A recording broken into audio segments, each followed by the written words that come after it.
Welcome, everybody. Great day.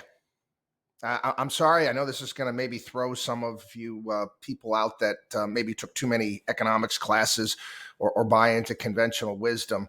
But when you have jobs growth accelerating to 517,000 jobs, you've got the unemployment rate down to 3.4%, and you're trying to tell me that this is bad, that this is going to be bad for inflation and the Fed.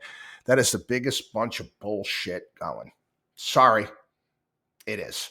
Take a good hard look. Take a look at wage inflation. It's come down. Again, unlike many economists out there, I run a freaking business. I understand how the world works. And unfortunately, they do not. When more people are entering the workforce, more positions are being filled, greater competition for positions. Guess what? That's good for employers. It's good because you know what? We get better candidates.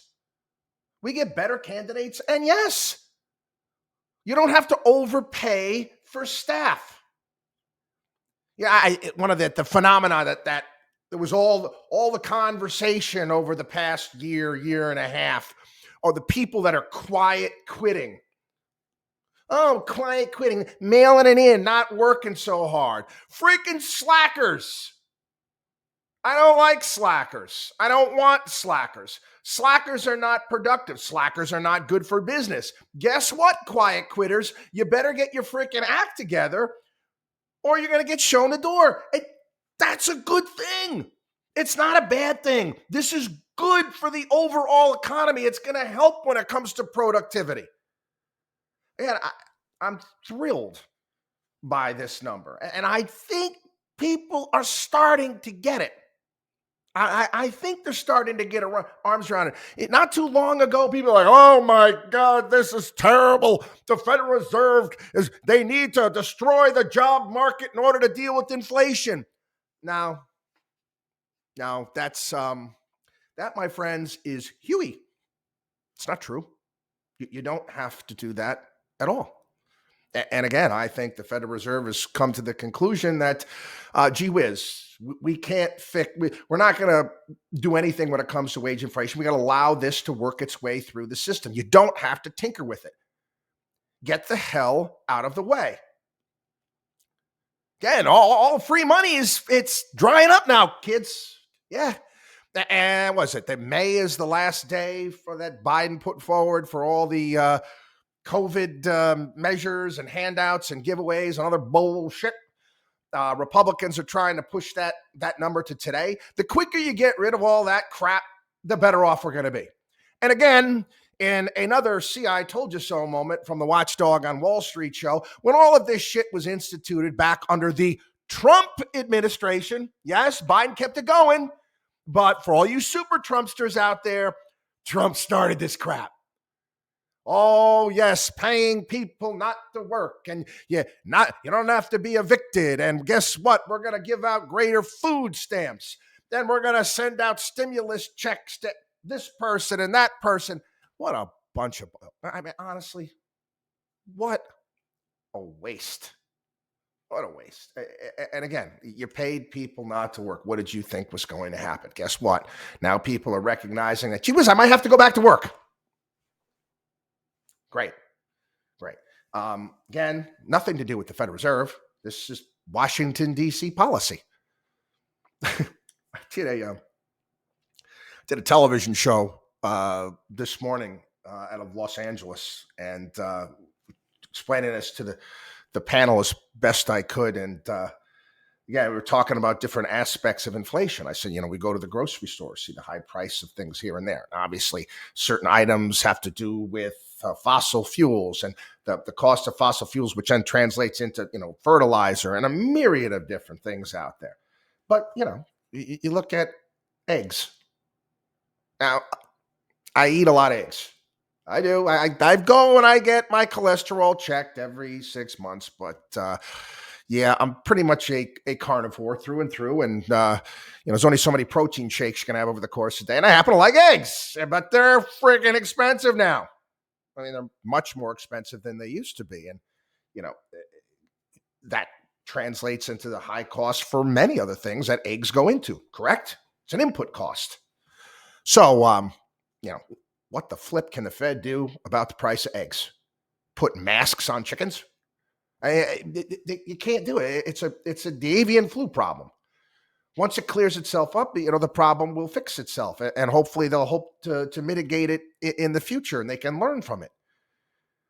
But again, more often than not, it's just getting the hell out of the way that works. And again, you look at these numbers and you say to yourself, gee whiz, you know what we could do?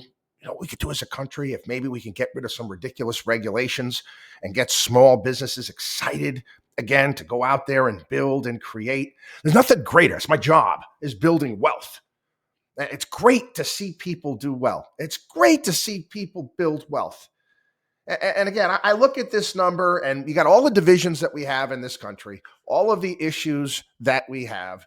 And, you know, you say, gee whiz, U.S. added 517,000 jobs in the month of January. You look to other places around the world, they can only dream of what we've got going on here. Dream. I got to do a little bit on the UK later on.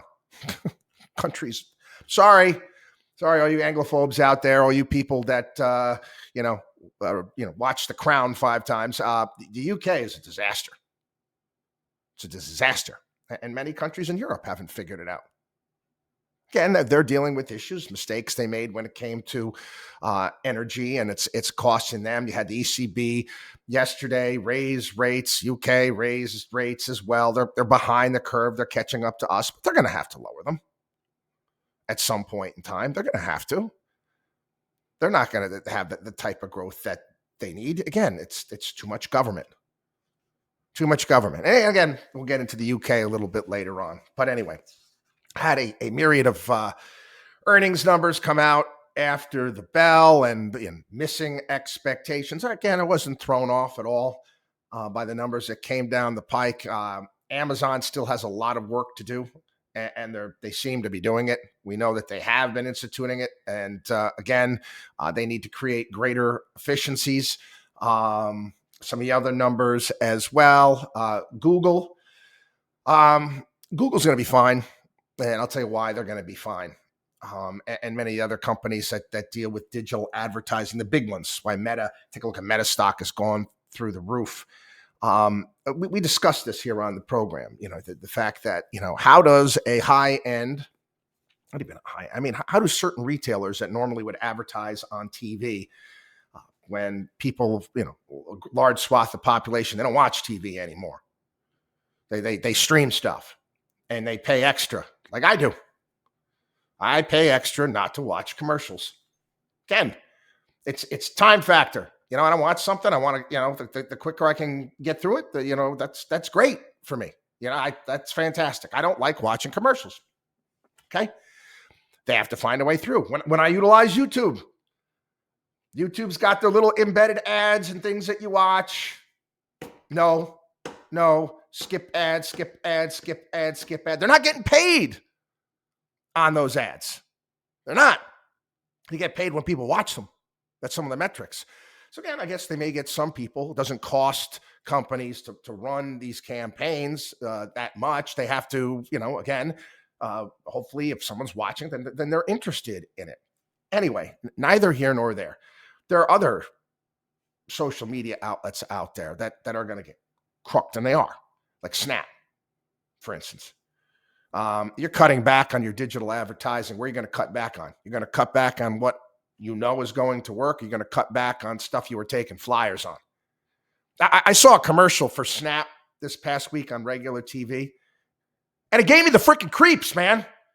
It did. I don't know what the hell it was. I didn't know what it was almost through the entire commercial, and it had all these faces that were like distorted and creepy looking. It was like some sort of messed up funhouse. These doll-looking human beings. I don't like dolls. Okay, thrown off by the whole freaking thing. And I'm like, who the hell is going to advertise on this bullshit platform? Money's going to go away from that. It's going to go to other places. And these companies that are able to figure it out, like I said, Google's working hard on artificial intelligence too. The target, the right people, they're going to do well. Now, again, it's the dilemma right now, and we discussed this here. You own a Mercedes-Benz dealership. The dealerships primarily don't advertise that much. It's mostly the company Mercedes-Benz. You'd see the ads over Christmas. We all see them. You know when I see them? Watching football. And again, this is the power of the NFL right now and live sports that people are going to watch.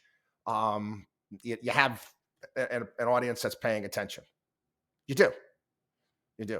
In fact, the one thing I was thinking about, the one thing I think hurts the NFL, and I think it's a bad idea. I think that they got rid of this. They would get more money for ads. Is that red zone thing? Because there's no commercials. It's just basically no commercials, hardly anything. You're just watching that and all the highlights. My kids like it. I can't stand it. I like to watch the football game. I like to watch defense too. Anyway, neither here nor there. That's where those companies have to go and advertise now. That's where they have to go and advertise. It's the NFL. Mercedes-Benz, they have to go there. Whereas, when everybody was watching cable TV and you had to watch the commercials. I mean, again, it was a process. They started putting DVRs in people's homes and people recording programs and fast forwarding through the commercials. And then, people want to go back and watch them on demand. They wouldn't let you stream through the commercials. Now, a lot of these networks and companies out there, you just pay them extra and you don't have to watch them. It's a unique dynamic right now that, quite frankly, I'm trying to figure it out.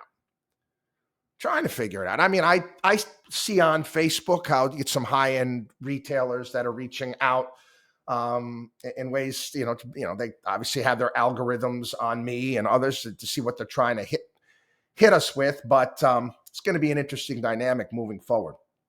Apple's numbers. You got to put this into perspective. I got over 2 billion people around the world that have an iPhone. You got to think about that. You're in, okay. You got an iPhone. I'd be curious to see how many people have actually the numbers, and I've never seen them. I've looked for them. I can't find them. How many people have switched from iPhone to Android versus Android to Apple?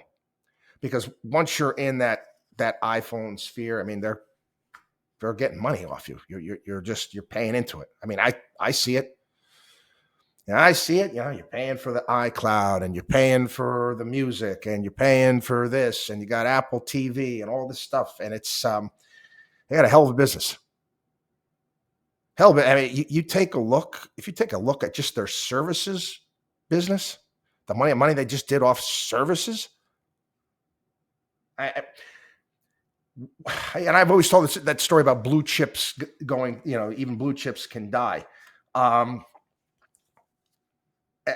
some point in time, I mean, I look at this company and I say to myself, it's almost become a utility.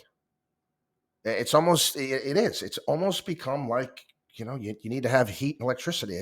That's what they've managed to accomplish to some degree. And again, they didn't make numbers, and they said, well, listen, a lot of things that were backed up because China, that's going to change.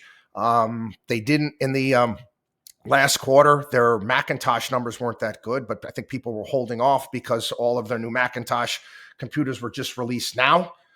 So we shall see. But again, I talk about well-positioned, well-funded company. Really is. And I know you take a look at the the price action in the company and what it's priced at and the multiple, and people say, well, it's a little high. A little high for what? I mean, can you compare it to anything else? Is there any? I mean, it's basically its own thing. In the same sense that, Amazon is a retailer. I get that. It's a very unique retailer, but again, different margins, different. It's again, I can't think of anything that's even close to this in regards to all of the areas that it's in. And like I said, almost becoming, like I said, a utility. It's a must have. Anyway, moving on. Oh, look at this. The Securities and Exchange Commission is considering softening a planned rules requiring companies to disclose the effects of extreme weather and other costs related to global warming when it completes its climate change proposals. Yeah. Again, I'm sorry, it's just so flippin' stupid. It really is. You're going to force companies. You're going to add all of these costs on all of these companies. You really want to do that? I mean, honestly, is it? I mean, I know all of you, Gary Gensler and the Biden administration, virtue signaling. You're accomplishing nothing. Nothing. Now, I was looking at some of the numbers today. They're actually being discussed on a program, the trillions of dollars that have been spent in green initiatives. Trillions of dollars spent on green initiatives, wind, solar, all of these things. It hasn't made a dent. It hasn't made a dent in fossil fuel usage globally. It hasn't. I don't know. You can take it for what it's worth. Now you're gonna make companies actually account for this. I actually almost threw up in my mouth. You had I just took a little bit of a look at the budget for the state of New York, and no, I won't be around to be involved with any of this. There's no way. They want to make companies to start accounting for their carbon usage and have to pay a tax on that. You know what New York is going to be good for? You keep heading in this direction. It's going to be good for filming apocalyptic movies. That's going to be good for. I mean, because everyone's going to leave. Everyone is going to leave. You take a look, and all your best customers are going to leave. The ones that pay the bulk of the taxes, out the door. Anyway, okay.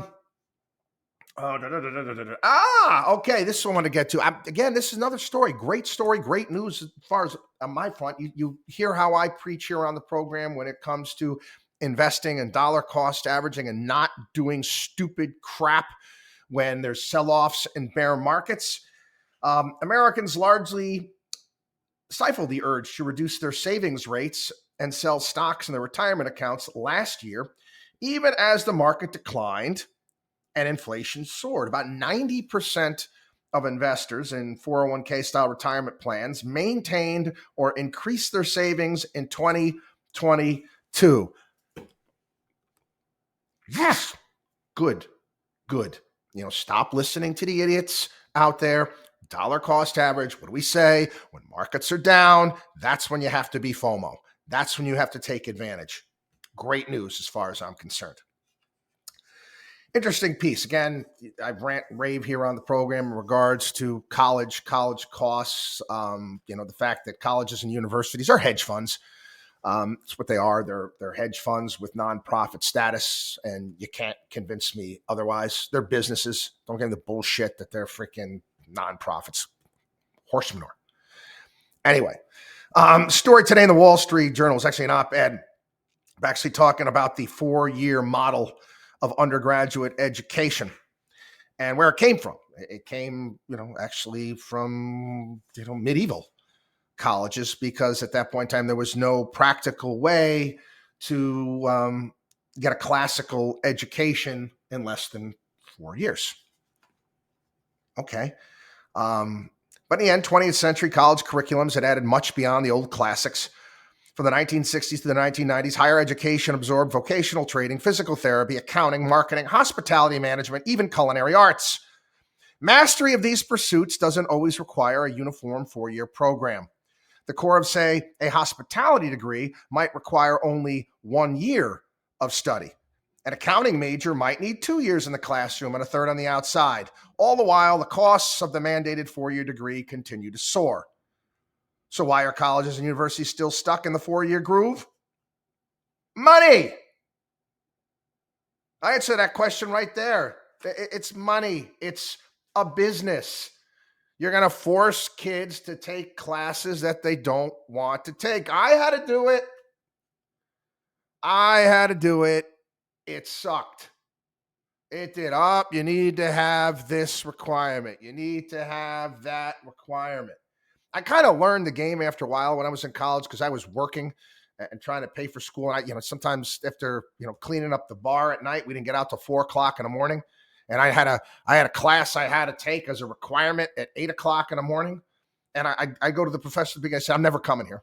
I'm never coming. I promise you, I'll take all your tests and do well on them. But don't expect me to be here. Just pass me.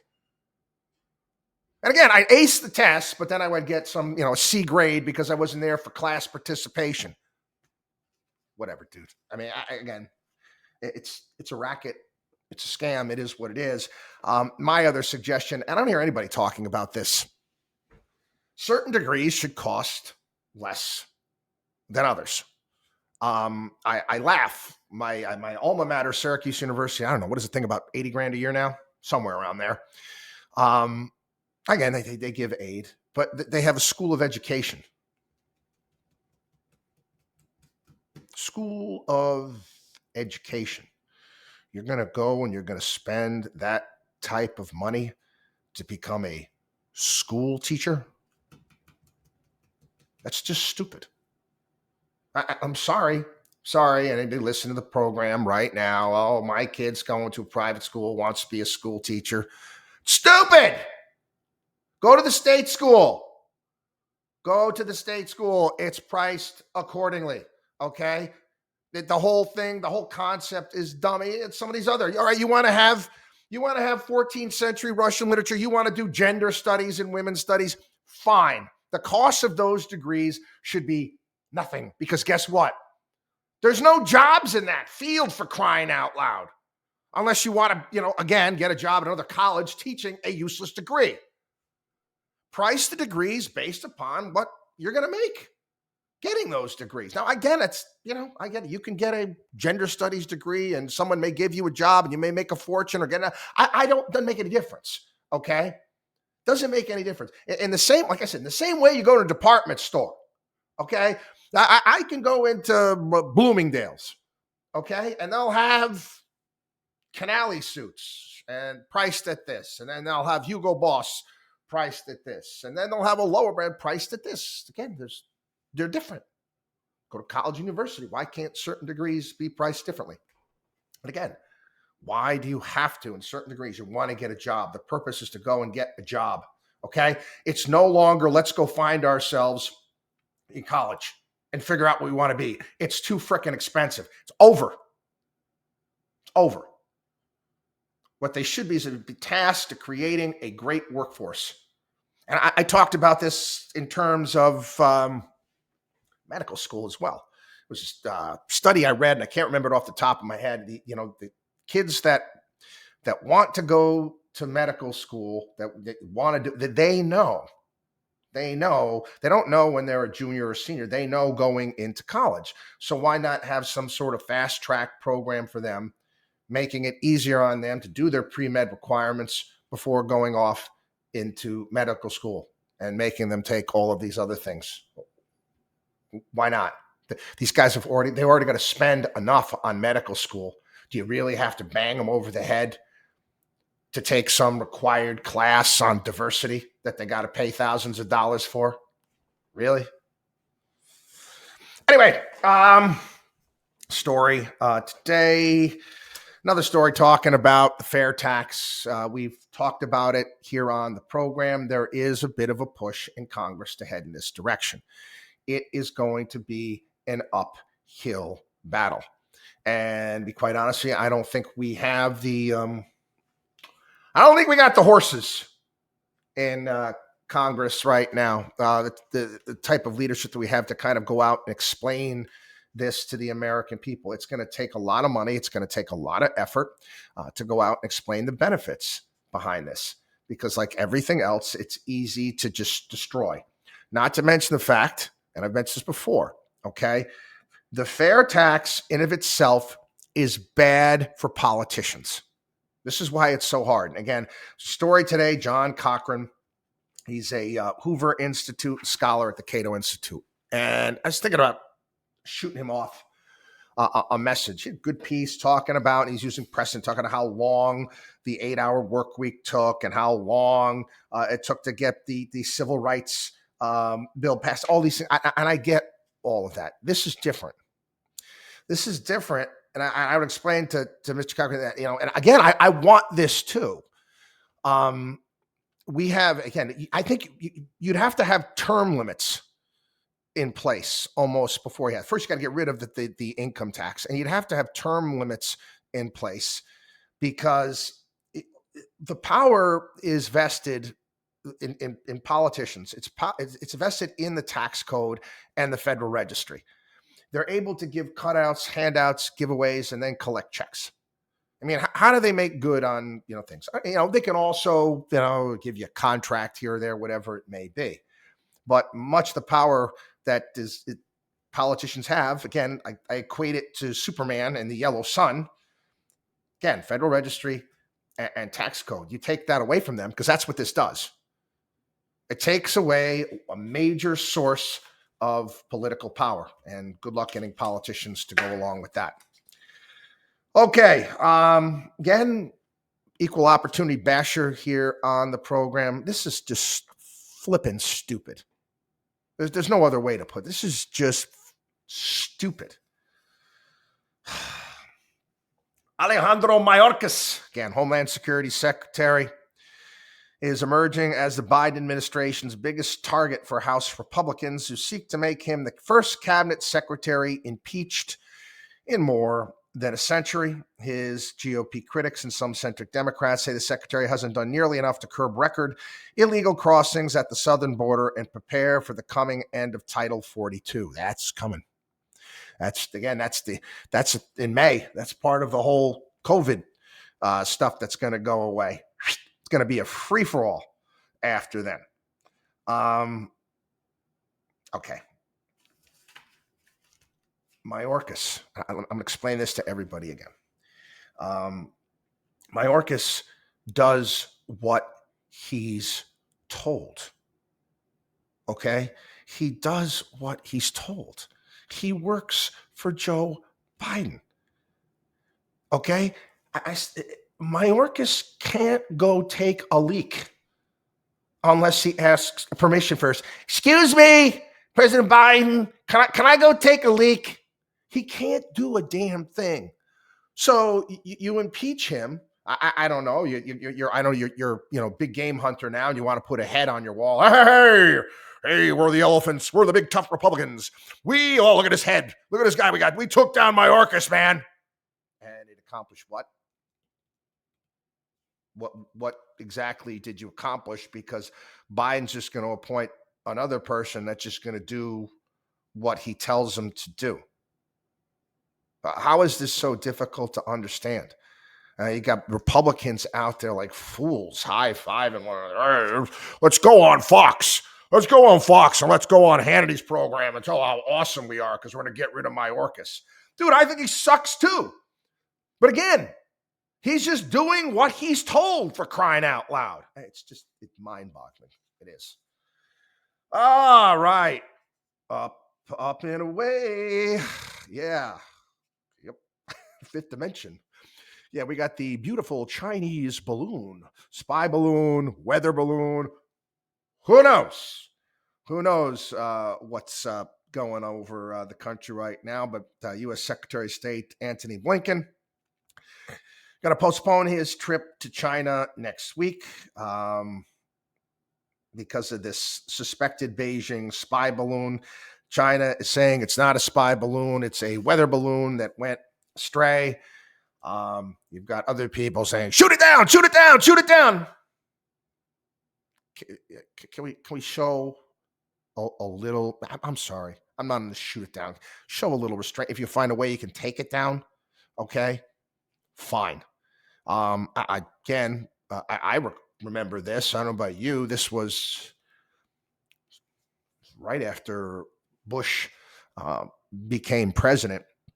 Do you remember when we had Our AWACS spy plane, I guess flew too close to the Chinese coast, and there was a Chinese fighter jet up there, and it clipped it. And the Chinese fighter jet went down. Their pilot died. Our plane had to go down. And remember, we're throwing all the spy stuff off the window of the airplane, and they landed it on, I forget, some island in China. And eventually we got a deal, got our people back, and got the plane back, if I'm not mistaken. I know we got all the people back. Can't remember exactly if we got the plane back too. Try to take it down.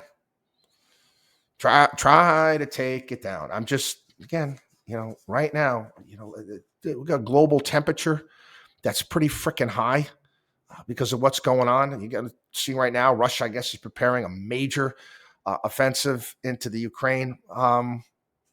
Just lower the temperature, please. Okay, back what I was talking about before. Who's killing Britain's economy? Your economy's in rough shape, editorial board journal, even when the International Monetary Fund can see the looming disaster. All the more reason for the UK to worry, as the IMF is predicting a British contraction this year that would make the UK the worst performing major economy in the world. No surprise here. We told you. The UK is useless. We talked about their military prowess, was it last week here on the show? It's a joke. The country is, I'm sorry, it's a joke. It's a joke. Oh, no, you threw Linda Truss out. You didn't like tax cuts. So you know what you decided to do? You decided to put a conservative in that's raising taxes and spending shit tons of money. Not to mention the fact, okay, it has gone back. Nope, no more fracking in the UK. We're going to continue to use solar panels because it's so sunny in the UK. Again, this guy, this prime minister here, this Rishi Sunak. I don't think that they know. It's like the old Princess Bride, Inigo Montoya. I don't think that they know what the word conservative means, because they get one Yahoo after another over there.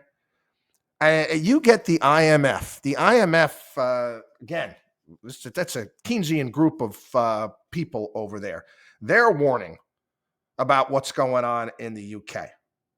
Again, he's blaming it. Yep, of course, he's going to blame it on Linda Truss because she was in for such a long period of time.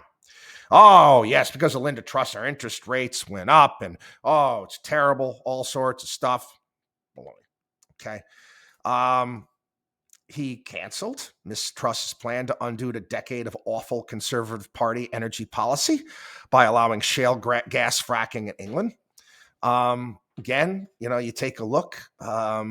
She had a tax cut plan that looked to, again, grow the economy over there. But he's doing the exact opposite, and it's a failure. Just telling you people, don't doubt me when it comes to these things. You can just take a look at policies and be like, what a joke. Anyway, we're going to end on this one today. Again, a television show that I used to watch as a kid for a period of time. And from time to time, I sub-reference this children's television program. I use King Friday in the neighborhood of make-believe often here, because I talk about, how politicians want to go to the neighborhood of make-believe in King Friday. The choo-choo train that went to the back of Mr. Rogers' house there. Well, they're coming for Mr. Rogers. Yes, they are. They found a clip, an old clip of Mr. Rogers that now leftists have sent viral, and it's triggering leftists because he's got a song where only girls can be mommies. If you were born a girl, you stay a girl and grow up to be a lady. If you were born a boy, you stay a boy. Boys are boys from the beginning. Girls are girls right from the start. Everybody's fancy. Everybody's fine. Your body's fancy, and so is mine. Yeah. Lefties' heads they can't take it. So they're now gonna come for Mr. Rogers. But again, pendulum shift. You get the University of North Carolina starting a brand new college at their school, which is basically going to be anti-woke. It's all about free discourse and conversation. Yeah, that's the flip, because you lefties have lost your freaking mind. Honestly, it again, Michael Savage had it right. Mental disorder. Have a great weekend. Watchdog on Wall Street.com. Watchdog on Wall Street.com. We'll see you.